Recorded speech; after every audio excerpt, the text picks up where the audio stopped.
Hello students, इस video में हम डिफरेंशिएशन ऑफ वेक्टर्स शुरू करने जा रहे हैं, जो कि हमारा सी सेक्शन का पहला चैप्टर है। Static and vector calculus semester 4th मैंने शुरू करवाई है आज। ये पहली वीडियो है। इससे पहले मैं सिलेबस की, इसी बुक के सिलेबस की वीडियो लेके आई थी और पैटर्न की, और वो वीडियो इसी से जस्ट पहले मैंने डाली हुई है। आपने अगर वो नहीं देखी तो देख सकते हैं। इसीलिए मैं सीधे 11वें चैप्टर से क्यों शुरू कर रही हूँ, क्योंकि मैंने उस वीडियो में बताया था कि सी सेक्शन और डी सेक्शन बिल्कुल थोड़ी सी क्वांटिटी में है चैप्टर्स इसमें, और जबकि ए बी सेक्शन काफ़ी लेंथी है। तो इसीलिए डिफरेंशिएशन ऑफ फैक्टर से शुरू करते हैं। काफ़ी इजी चैप्टर है और उसमें से 10 नंबर का कम से कम आपका एक क्वेश्चन तो पूरा बन जाएगा। मतलब फुल क्वेश्चन तो नहीं बनेगा, इतना भी इम्पोर्टेंट नहीं है, लेकिन हाँ 10 नंबर का तो कहीं नहीं जाएगा। ठीक है, तो पहले भी 5 नंबर का पार्ट इसमें से आता था, तो अब जैसे कि आपकी वेटेज बढ़ गई है, ये 100 का हो चुका है, तो इसीलिए 10 मार्क्स का तो पक्का आएगा ही। तो 95% चांसेस हैं कि 10 या 15 मार्क्स तक का तो क्वेश्चन मिल जाए। तो मैं आपको बता दूं, सबसे पहले तो डिफरेंशिएशन ऑफ वेक्टर्स। डिफरेंशिएशन जैसे आपने पहले पढ़ी हुई है +1 +2 में, डिफरेंशिएशन और इंटीग्रेशन ही तो करिए। तो अब डिफरेंशिएशन ऑफ वेक्टर्स। वेक्टर्स मतलब एक वेक्टर आपने 12th पढ़ा हुआ है ना, 11 12 में आपने वेक्टर्स, फिजिक्स वालों ने तो खासकर वेक्टर्स की पूरी थ्योरी पढ़ी होगी, है ना। तो अब दो तरह के फंक्शन हैं हमारे पास, scalar function and vector functions. जो वेक्टर फंक्शंस हैं उनमें वेक्टर फंक्शन है तो दैट मीन्स उसमें डायरेक्शन मैटर करेगी। डायरेक्शन मतलब आई कैप, जे कैप और के कैप उसके साथ लगे होंगे डायरेक्शन, और उसका साथ उसके स्केलर कंपोनेंट होंगे। और स्केलर फंक्शन में डायरेक्शन नहीं होगी, इसीलिए यहाँ पे एरो का साइन है। जो वेक्टर फंक्शन है उसमें एरो का साइन है, और जो हमारा स्केलर फंक्शन है उसके ऊपर एरो का साइन नहीं होगा। ठीक है, दोनों ही फंक्शन किसके, एक टी जो इसका स्केलर है उसके ऊपर डिपेंडेंट है। दोनों ही फंक्शन टी के ऊपर डिपेंडेंट है, लेकिन इसके साथ इसकी डायरेक्शन है, इसके साथ इसकी डायरेक्शन नहीं है। ठीक है, तो ये वेक्टर फंक्शन है और ये स्केलर फंक्शन है। ठीक है, देखो ये मैं स्केलर फंक्शन बोल रही हूँ, इसको आप कांस्टेंट के साथ मत मिक्स कर देना। ठीक है, कांस्टेंट अलग है, कांस्टेंट वेक्टर अलग चीज़ आएगी। तो इसके बाद अब हम कांस्टेंट ही पढ़ने जा रहे हैं। इसके बाद ये आर्टिकल भी इम्पॉर्टेंट है, जिसमें से ये 5th और 6th काफ़ी कॉम्प्लिकेटेड है। 5th वाला तो इजी है, 6th थोड़ा सा टफ लग सकता है आपको। तो इससे आपको इसके लिए पहले डेफिनेशन आनी चाहिए ये वाली, लेकिन ये सारा थ्योरेटिकल काम है, तो मैं सोच रही हूँ इसको नेक्स्ट वीडियो में करवाऊँगी, वरना फर्स्ट वीडियो में ही आप लोग भाग जाओगे इस चैप्टर को देख के। ठीक है, तो मैं सबसे ईजी वाले पोर्शन से शुरू करवा रही हूँ। सबसे पहले कॉन्स्टेंट वेक्टर मैं समझा दूँ। कांस्टेंट वेक्टर मतलब जिसका मैग्नीट्यूड और डायरेक्शन फिक्स हो, जिसका मैग्नीट्यूड फिक्स रहेगा, चेंज नहीं होगा, और डायरेक्शन भी क्या होगी, फिक्स होगी, चेंज नहीं होगी। इसके लिए आपको दो चीज़ें, जैसे कि कांस्टेंट वेक्टर है तो उसकी दो चीज़ें, यानी कि एक तो डायरेक्शन भी फिक्स और दूसरा मैग्नीट्यूड भी फिक्स हो रहेगा। ठीक है, तो जैसे कि एक वेक्टर दिया है हमें, F vector 3i cap +3j cap -4k cap. तो ये हमारे पास वेक्टर फंक्शन दिया हुआ है। ठीक है, मैं थोड़ा सा जूम करके दिखा देती हूँ। तो जैसे कि ये हमारे पास फंक्शन दिया हुआ है, ठीक है, तो ये कहता है कांस्टेंट वेक्टर है, ये बताओ। तो कांस्टेंट वेक्टर है तो पहले मैंने इसका मैग्नीट्यूड निकाल दिया। अब काफ़ी बच्चों को तो पता होगा जिन्होंने फिजिक्स वगैरह करी है, पर कुछ बच्चे इकोनॉमिक्स वाले भी होंगे या बीए वाले होंगे, तो उनके लिए बता दूं कि जब भी किसी वेक्टर का मैग्नीट्यूड निकालना हो तो वो कैसे, जिनको देखो आता है वो स्किप कर सकते हो। ठीक है, पर मुझे समझाना पड़ेगा, सबको साथ लेके चलना है, तो इसीलिए एक बार समझा देती हूँ। जैसे ये फंक्शन है तो इसका मैग्नीट्यूड कैसे निकाला जाता है किसी भी वेक्टर का, तो उसके ये जो आई के कैप के साथ जो कोफिशिएंट लिखा है, यानी कि component with respect to X axis, Y axis का जो कंपोनेंट है, और जेड एक्सिस के साथ, इन सब की पहले क्या करनी है, मुझे स्क्वायरिंग करनी है, सम करते जाना है, स्क्वायरिंग करनी है और सम करते जाना है।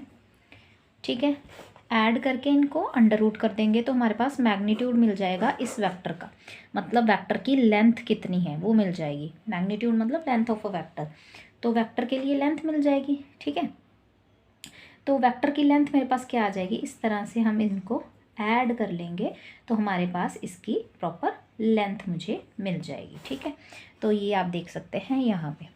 ठीक है, तो लेंथ मिल गई।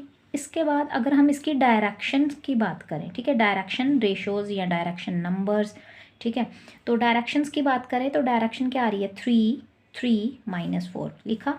डायरेक्शन रेशोज़ मेरे पास क्या आ रहे हैं, 3 3 -4। अब आप देखो मैग्नीट्यूड भी फिक्स है, क्यों फिक्स है, क्योंकि ये चेंज नहीं हो सकता, ये हमेशा यही रहेगा इस वेक्टर के लिए। ये मैग्नीट्यूड चाहे पूरी क्लास सॉल्व करे यही रहेगा, कोई चेंज नहीं होगा। और अगर डायरेक्शंस हम पता करें तो वो ये हैं डायरेक्शन रेशोज़, जो कि चेंज नहीं होंगी, फिक्स रहेंगी, किसी पे डिपेंडेंट थोड़ी है। तो दोनों ही फिक्स हैं, तो इसीलिए ये कांस्टेंट वेक्टर है, ठीक है। इसके साथ यहाँ पे एक एग्जांपल और दे रखी है हमें, ठीक है। तो कैसे वेक्टर्स होंगे जो कांस्टेंट नहीं होंगे, तो ऐसे एक आपको वेक्टर दिया है जिसमें आई कैप के साथ कॉस टी लिखा है, जे कैप के साथ साइन टी और प्लस के कैप। कांस्टेंट मैग्नीट्यूड तो है, देखो कांस्टेंट वेक्टर नहीं लिखा, लिखा है कांस्टेंट मैग्नीट्यूड। कांस्टेंट मैग्नीट्यूड तो है लेकिन वेक्टर जो है वो कांस्टेंट नहीं है।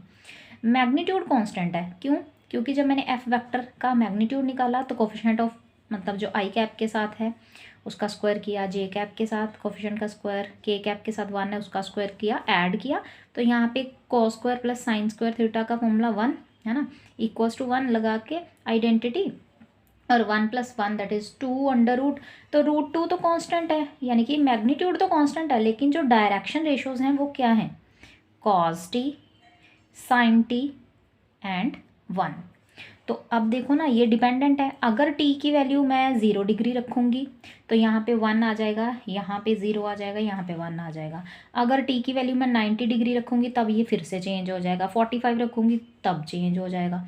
तो ऐसे ही ये चेंज होता रहेगा, तो इसीलिए जो मेरा एफ वेक्टर है उसकी डायरेक्शन चेंज होती रहेगी। तो इसका मतलब लेंथ तो उसकी फिक्स है, लेकिन वेक्टर की जो डायरेक्शन है वो थीटा के हिसाब से, टी के हिसाब से बदलती जा रही है। जैसे ये मेरा वेक्टर है, इसकी डायरेक्शन हर बार अलग अलग आ रही है, ठीक है। तो इसका मतलब क्या हुआ कि ये वेक्टर कांस्टेंट वेक्टर नहीं है, क्योंकि इसका मैग्नीट्यूड बेशक कांस्टेंट है लेकिन इसका जो डायरेक्शन है वो फिक्स नहीं है।